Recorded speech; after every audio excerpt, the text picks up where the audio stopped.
अकोले नगरपंचायत हद्दीतील नागरिकांचं मोठ्या प्रमाणात हाल होत असून नगरपंचायतकडे जाणारा मुख्य रस्ता, पाईपलाईन, गटार यासाठी गेल्या 15 ते 20 दिवसांपासून उकरून ठेवला गेलाय। संपूर्ण रस्त्यावर मोठ्या प्रमाणात चिखल साचला असून गेल्या काही दिवसांपासून पाऊस चालू असल्याने चिखल व पाणी रस्त्यावर दिसत आहे। व्यावसायिक मंडळींचे व्यवसाय सध्या ठप्प झाले असून सदर रस्त्यात उकरताना अनेकांच्या नळासाठी कनेक्शन तुटले गेले। यामुळे नागरिकांना पिण्याच्या पाण्यासाठी काही दिवस मोठे हाल झाले होते। सदर रोड हा अगस्ती मंदिर तसेच टाकळी, ढोकरी, बहिरवाडी, उंचखडक, पिंपळगाव, शेरणखेल गावांना जोडणारा असून या गावांच्या ग्रामस्थांना मोठा मनस्ताप सहन करावा लागतोय।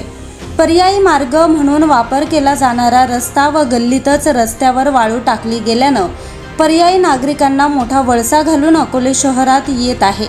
नगरपंचायत ऑफिसकडे जाण्यासाठी मोठी कसरत आता नागरिकांना करावी लागते। मात्र या कामासाठी विलंब का केला जातोय असा नागरिक प्रश्न विचारतात। ऐनवेळी पावसाच्या तोंडावर हे काम सुरू केल्यानं नागरिकांमध्ये मोठी नाराजी दिसून येते। मात्र लोकांच्या गरजेशी निगडीत असणाऱ्या नगरपंचायतकडे जाण्यासाठी जर कसरत करावी लागत असेल तर नगरपंचायतने आत्मचिंतन करण्याची गरज दिसून येते। न्यूज सह्याद्री एक्सप्रेससाठी संपादक भाऊसाहेब साळवेंसह उपसंपादक किशोर मोहिते, अकोले।